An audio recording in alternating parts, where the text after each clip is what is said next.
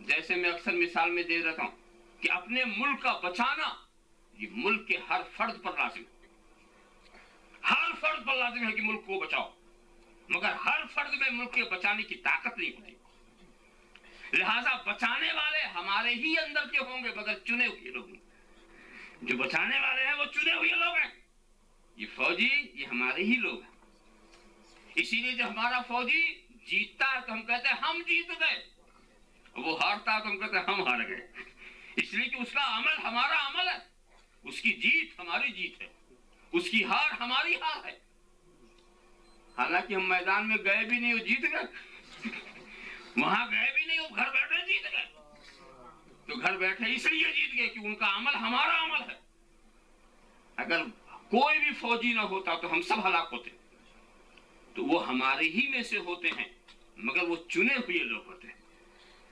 اور کوئی اپنی مرضی سے فوجی نہیں بنتا، یہ نہیں کہ تمغہ لگا کے کہتے ہم کرنل ہو کے آئے ہوئے ہیں، ہم لیفٹیننٹ ہو گئے، اپنے گھر میں کوئی لیفٹیننٹ نہیں بنتا، اس کے لیے کچھ آزمائش ہوتی، امتحان ہوتے ہیں، ٹریننگ ہوتی ہے، کچھ مرحلے گزرنا پڑتا ہے تب جا کر کے یہ سب ہوتا، یہ نہیں کہ اپنی مرضی سے گھر میں بیٹھ کے تمغہ لگا کر کے آپ فوجی بن جائیں۔ وہ مشہور لطیفہ تو بار بار آپ نے سنا ہوگا کہ ایک صاحب کو جو شوق ہو گیا فوجی بننے کا، پہنچ گئے صاحب، اب ان کا ٹیسٹ ہو رہا، سینہ بڑا چوڑا تھا، قد بڑا اونچا تھا، سمجھا کہ ہاں واقعی یہ فوجی بننے کے لائق ہے، کہا بس اب ہمت دیکھنی رہ گئی ہے، باقی تو سب بات صحیح دکھ رہی، کہا بس ہاتھ سیدھا کر لے، ابھی رائفل کی گولی آئے گی اور تیرے کوٹ کے نچلے حصے کو چیرتی ہوئی نکل جائے گی، میں ہلنا نہیں، میں تیری ہمت دیکھ رہا ہوں، تجھے فوجی بنانا ہے نا، میدان میں بھیجنا، تو ایسے کو تو نہیں بھیجا جاتا، اس نے بھی سیدھی کر لیا، ادھر سے واقعی رائفل کی گولی چلی ہو، چیرتی ہوئی نکل گئی، ہلا بھی نہیں، لوگوں نے افسروں نے فیصلہ کر دیا ہاں یہ اس لائق ہے اس کو میدان جنگ میں بھیجا جائے، محاذ پہ جانے کی یہ لائق ہے، بہت اس کا انتخاب صحیح ہے، اس کو واقعی فوجی بنایا جائے، اور اس کے بعد پھر حکم دیا کہ بیچارے کی کوٹ خراب ہو گئی ہے، لا کے دوسری کوٹ دے دو، تو وہ کہتا ہے کہ سرکار کوٹ کے ساتھ ساتھ پتلون بھی خراب ہو گئی، وہ بھی منگا دیجیے، تو رائفل کی گولی سے جس کی پتلون خراب ہوتی وہ فوجی کیسے بنے گا؟ اذا اسد الامر الى غیر اہلہ فانتظر الساعة، اذا اسد الامر الى غیر اہلہ فانتظر الساعة، جب نااہلوں کے ذمے کوئی کام کیا جائے تو قیامت کا انتظار کرو، معلوم ہے کہ کچھ کام ایسے ہوتے ہیں جو اہلیت چاہتے اور سب اس کے لائق نہیں ہوتے، کتنا بڑا دھوکہ دیا جا رہا ہے سب کو، نہ صلاحیت دیکھی جا رہی، نہ استعداد، چلو ابھی کدھر چلے، دین بچانے چلے، جلدی چلو نکلو، تاجروں تجارت چھوڑو دین بچاؤ، طالب علموں پڑھنا چھوڑو دین بچاؤ، کاشتکاروں کاشتکاری چھوڑو دین بچاؤ، چلو شور مچا دین بچاؤ، اور اگر ان سے یہ پوچھا جائے کہ بھئی ہم تو چلے دین بچانے، ہمارا گھر کون بچائے گا، ہمارا گھر کون بچائے گا، تو بڑے اطمینان سے کہتے ہیں خدا بچائے گا، خدا بچائے گا، بات اتنی پکی ہے کہ نہ مانو تو کافر ہو جاؤ، سمجھا، خدا بچائے گا، تو ان سے یہ پوچھو کیا کبھی کوئی گول میز کانفرنس ایسی ہوئی ہے کہ جس میں خدا نے کہا تو دین بچا میں گھر بچاؤں، تقسیم ہو گیا کیا، خدا گھر بچائے تو دین بچا، ارے بیوقوف جو گھر بچاتا وہی تو دین کو بچانے والا، دین بھی وہی بچائے گا تو گھر بھی وہی بچائے گا، کتنا گمراہ کن خیال ہے کہ گھر خدا بچائے ہم دین بچائیں، ذرا صاحب دیکھیں، اگر ان کی بات ساری قوم مان لے تو جانتے ہو کیا حاصل ہوگا؟ ساری قوم مان لے، تاجر تجارت چھوڑ دے، پروفیسر پروفیسری چھوڑ دے، پڑھنے والے پڑھنا چھوڑ دیں، کاشتکار کاشتکاری چھوڑ دے، پیچھے چلے. تو جانتے ہو مسلمان قوم سے زیادہ بدحال کوئی قوم ہو ہی نہیں سکتی اقتصادی اور معاشی طور پر، اس لیے کہ سارا نظام درہم برہم ہو جائے. اس میں فرنگی چال یہی ہے کہ عبادت کے نام پر ان کو ناکارہ بنا دو، یہ کسی کام کے لائق نہ رہ جائیں. عبادت کے نام پر ان کو ایسا ناکارہ بنا دو، اور جب ان کی اقتصادی معاشی حالت بدتر ہو جائے گی تو یہ اپنے دین کو کبھی غالب کر ہی نہیں سکتے. اس لیے کہ مجبور کا دین بھی مجبور رہتا. جب تک آپ کو معاشی اور اقتصادی برتری اور تعلیمی اور علمی برتری حاصل نہیں ہوتی، آپ کسی قوم کی قیادت کے لائق نہیں رہتے. ہمیشہ آپ پیچھے چلنے پر مجبور ہوتے ہیں، آپ پیچھے چلنے پر مجبور ہوتے ہیں. یہ فرنگی چال ہے، یہ فرنگی پروگرام ہے کہ قوم کو اس قدر ناکارہ بنا دو یہ کسی کام کے لائق نہ ہو. اور الفاظ بڑے خوبصورت، دین بچانے چلے، دین بچانے چلے. یاد رکھو جس طرح ملک کے بچانے کی ہر ایک کے اندر طاقت نہیں ہوتی، اس کے لیے چنے ہوئے لوگ ہوتے ہیں، اسی طرح دین کے بچانے کی ہر ایک میں صلاحیت نہیں ہوتی، اس کے لیے چنے ہوئے لوگ ہوتے ہیں. ملک کو بچانے کے لیے جسے چننا ہے وہ ملک کے ذمہ دار ہوا کرتے، وہ چنتے ہیں، کوئی اپنے سے نہیں بن جاتا. تو دین کے بچانے کے لیے جسے چننا ہے خدا خود چنے گا، تم اپنے سے نہیں بن سکتے.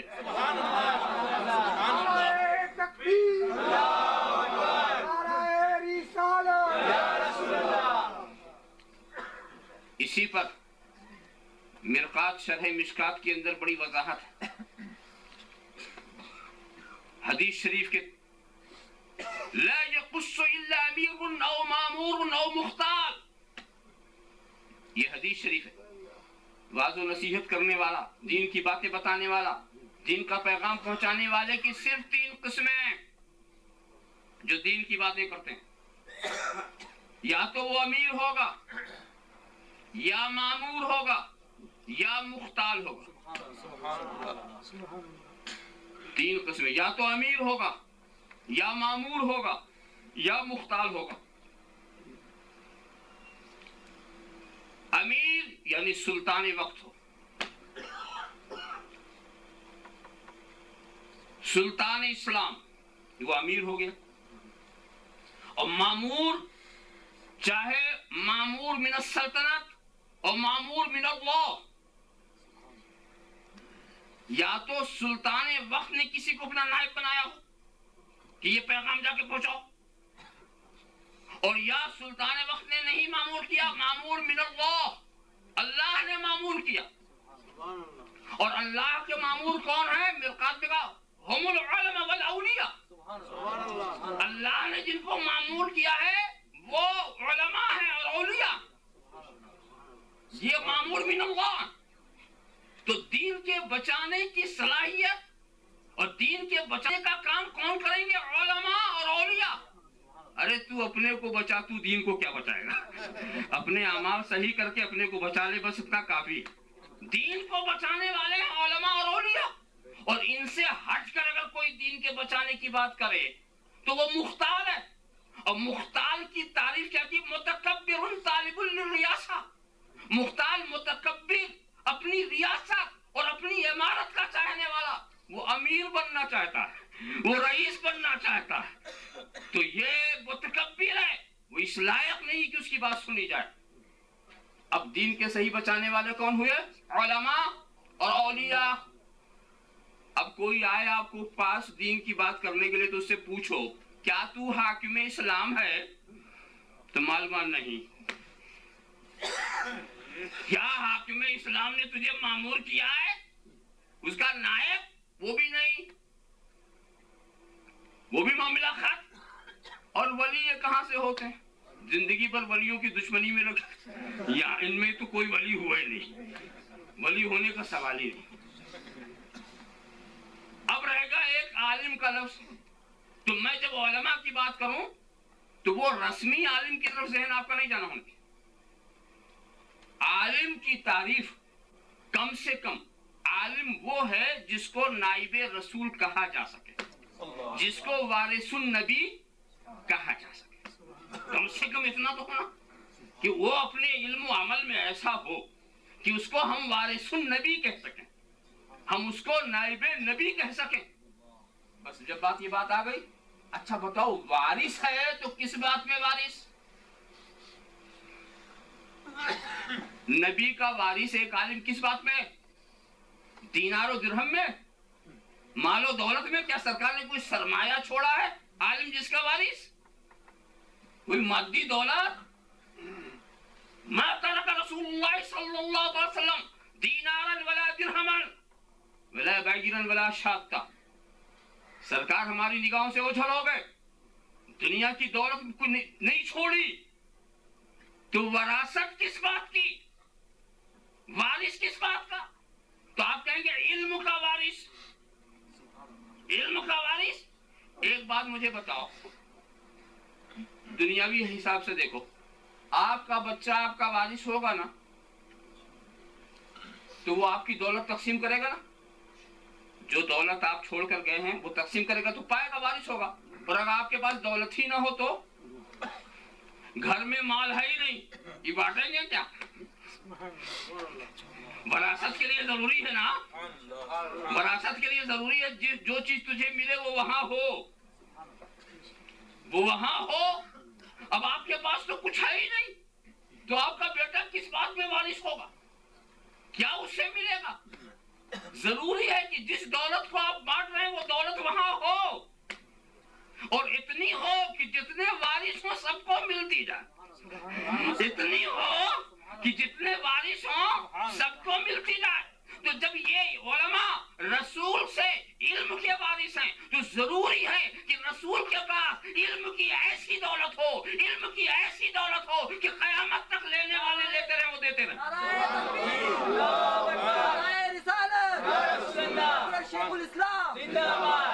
اب نبی کے لیے علم ماننا ضروری ہوا نا, اور ایسا علم جس کی خیرات امام اعظم بھی لے رہے ہیں, امام شافعی بھی لے رہے ہیں, امام احمد ابن حنبل بھی لے رہے ہیں, امام مالک بھی لے رہے ہیں, غوث اعظم بھی لے رہے ہیں, خواجہ خواجگان بھی لے رہے ہوں, قطب الدین بختیار کاکی بھی لے رہے ہوں, بایزید بستامی بھی لے رہے ہوں, جنید بغدادی بھی لے رہے ہوں. ایسا علم ہو کہ بانٹتے چلے جائیں خزانہ خالی نہ ہو, بانٹتے چلے جائیں خزانہ خالی نہ ہو.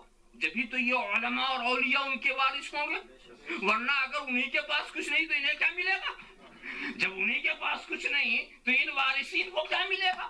تو وہ خزانہ ہے. تو اب وارث النبی وہی ہوگا جو نبی کے علم کا قائل ہوگا, جو نبی کو عالم ما کان و ما یکون مانے گا, جو نبی کو حاضر و ناظر مانے گا, وہی وارث النبی ہوگا.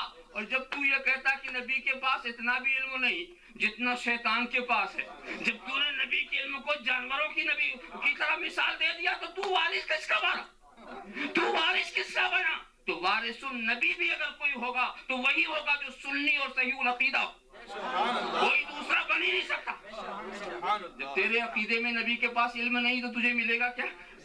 ملے گا انہیں جو کہتے ہیں کہ نبی علم والے ہیں, وہ بانٹ رہے ہیں, تقسیم کر رہے ہیں, وہی. اسی لیے ہم کہہ رہے ہیں تو اب معلومہ کی علماء اور اولیاء یہ ہیں دین کے بچانے والے. بس اس چیز کو سمجھ لو کہ خدا اپنے دین کو بچانے والا اور خدا ہمارے گھروں کو بچانے والا, مگر ذرائع الگ الگ ہے. جس میں گھر بچانے کی صلاحیت اس سے گھر بچا رہا, جس میں دین بچانے کی صلاحیت اس سے دین بچا رہا ہے. بچا وہی رہا ہے. ہم سے کہہ رہا ہے نوکری کرو گھر بچاؤ, محنت کرو گھر بچاؤ, تجارت کرو گھر بچاؤ, زراعت کرو گھر بچاؤ. تو دیکھا کہ ان میں جس میں جو صلاحیت اس سے وہی کرا کر گھر بچا رہا رب تبارک و تعالیٰ. اور جب دین بچانے کی بات آتی ہے تو کیا تم نے نہیں دیکھا کہ جب منکرین زکوٰۃ نے سر اٹھایا تو خدا نے اپنا دین بچایا صدیق اکبر کے ذریعہ. جب قیصر و کسریٰ نے اپنی نگاہیں اٹھائیں تو خدا نے اپنا دین بچایا فاروق اعظم کے ذریعہ. جب خارجیوں کی شورش بڑھی تو خدا نے اپنا دین بچایا علی مرتضیٰ کے ذریعہ. جب یزیدیت نے آنکھیں اٹھائیں تو خدا نے اپنا دین بچایا حسین ابن علی کے ذریعہ. جب معتزلیوں نے اپنا شر فساد پھیلایا تو خدا نے اپنا دین بچایا امام احمد ابن حنبل کے ذریعہ. اور جب اکبر نے دین اسلام میں ارتداد کا راستہ نکالا تو خدا نے اپنا دین بچایا مجدد الف ثانی کے ذریعہ، اور جب وہابیت و خارجیت کی طاقتوں نے سر اٹھایا تو خدا نے اپنا دین بچایا امام احمد رضا کے ذریعہ، خدا نے اپنا دین بچایا۔ ذرا سا آپ خیال کرتے چلے جائیے، یہ تو ایک ایک مثال۔ نعرہ رسالت، شیخ الاسلام، اذان امام اہل سنت بریلوی، اذان حضور امام اہل سنت بریلوی۔ ہاں تو میں یہی کہہ رہا تھا، یہ تو ایک مثال تھی، ورنہ سارے اولیاء کرام جو ہیں یہ ذرائع ہیں دین کے بچانے کے۔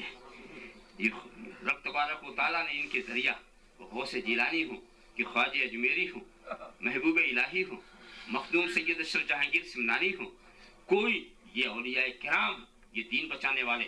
اولیاء اپنی کردار سے دین بچا رہے ہیں، علماء اپنی گفتار سے دین بچا رہے ہیں، مجاہدین اپنی تلوار سے دین بچا رہے ہیں۔ ایک بات بتاؤ، خدا کے کارخانے قدرت میں علماء اولیاء کی کچھ کمی ہے؟ جب نہیں تو وہ جاہلوں سے دین بچائے گا۔ جو اپنے کو نہیں بچا پا رہے ہو دین کیا بچائیں گے؟ اللہم صلی علی سیدنا مولانا محمد کما تحب و ترضى ان تصلی علیہ۔ اب بات سمجھ میں آ گئی، بات جس طرح سے کہ ہمارے فوج کی ہار ہماری ہار ہے، جس طرح سے ہماری ملٹری کی جیت ہماری جیت، اس کی کامیابی ہماری کامیابی، اسی طرح سے اولیاء علماء کی دعوت یہ پورے امت مسلمہ کی دعوت، پورے امت مسلمہ کی، جب ان کی دعوت پورے امت مسلمہ کی دعوت ہو گئی، اب یہ کہنا صحیح ہو گیا کہ تم حکم بھی کر رہے ہو روک بھی کر رہے ہو، کہ جو حکم کرنے والے ہیں جو نہیں کرنے والے ہیں وہ تمہارے ہی اندر سے منتخب ہیں۔ یہ تمہاری شان ہے، اور یہ بہت بڑا وقت کا فریب اور وقت کا بہت بڑا دھوکہ دیا جاتا ہے، جو ہر شخص کو جو لائق ہو یا نہ لائق، میں تو کہتا ہوں چھوٹے کام کے لیے بھی لیاقت دیکھی جاتی، چھوٹے کام کے لیے بھی لیاقت دیکھی جاتی۔ یہ ہمارے علامہ سید شبیر احمد ہاشمی، کتنے دنوں سے آپ ان سے فیض اٹھا رہے ہیں، ایک گاڑی پر بیٹھ گئے، کار پر بیٹھ گئے، اور کار والے سے کہا سنو اتنی صدے میں لے چکا ہوں، ایسے ایسے علماء کی صحبت مجھے مل گئی، ایسے ایسے بزرگوں کا فیض میں نے لیا، علم میں بھی مضبوط ہوں، الحمدللہ عمل میں بھی مضبوط ہوں، ہر حیثیت سے میری لیاقت، مجھے رئیس التحریر کہا جاتا ہے، میں وقت کا بہترین صحافی بھی ہوں، ایک اچھا عالم خطیب وائز یہ وہ عربی اب سب کچھ ہے، کہنا کیا؟ کہنا یہ ہے کہ تم وہاں سے ہٹ جا، گاڑی میں چلاؤں گا، اتنا قابل آدمی بغل میں بیٹھا ہوا ہے، تو جاہل مطلق ہے، تو جاہل مطلق ہے۔ یہ بڑی غلط بات ہے کہ بیٹھوں میں گاڑی تو چلائے، تو وہ کہے گا جناب آپ قبلہ و کعبہ سب کچھ ہیں، آپ کی علمی لیاقت کا اعتراف ہے، آپ کی عملی صلاحیتوں کا میں معترف ہوں، مگر میں یہاں بیٹھنے کا حق مجھے کو ہے، اگر جناب کو میں نے دیا تو میں بھی گیا آپ بھی گئے، میں بھی گیا آپ بھی گئے۔ یہاں ڈرائیوری اور چیز ہے اور فاضل علوم اسلامیہ ہونا اور چیز ہے، خطبہ دینا اور چیز ہے، گاڑی چلانا اور چیز ہے، میں اس کو آپ کے ہاتھ میں نہیں دے سکتا۔ تعجب کی بات ہے کہ ایک گاڑی کے چلانے کے اوپر اتنا قابل آدمی، اس پر بھروسہ نہیں، اور دین چلانے کے لیے جاہلوں پر بھی بھروسہ، دین چلانے کے لیے نادانوں پر بھی بھروسہ۔ راہ صاحب خیال کرتے چلے جائیں، تو اسی لیے اس چیز کو اچھی طرح سمجھو، اذا اسد الامر الی غیر اہلہ فانتصر الساعة۔ ایک بات بتاؤ، ہمیشہ صلاحیت دیکھی جاتی ہے نا، کسی پروفیسر صاحب جو بڑے قابل ہیں اور کئی ڈگریاں حاصل کر چکے ہیں، پی ایچ ڈی ہو گئے، یہ ہو گئے وہ ہو گئے، دوسرے صاحب آپ بڑے قابل آدمی ہیں، چلیے صاحب قابل آدمی ذرا پھاوڑا لیجئے اور ہمارے کھیت میں چل کر کے ذرا تھوڑا سا دکھائیے اپنی قابلیت۔ پھاوڑا پروفیسر کے ہاتھ میں دے دو اور اس کو لے جا کے کھیت میں ڈال دو تو زمین تو بعد میں کھدے گی، ٹانگ پہلے ٹوٹے گی، اپنی جب وہ قابلیت دکھانے پر آئے گا تو ٹانگ ٹوٹ جائے گی۔ اور کسی جاہل مطلق کو بٹھا دو کرسی کے اوپر اور سامنے رکھ دو ٹیبل، وہ ہل چلانے والا، کسان پکڑ لا اس کو،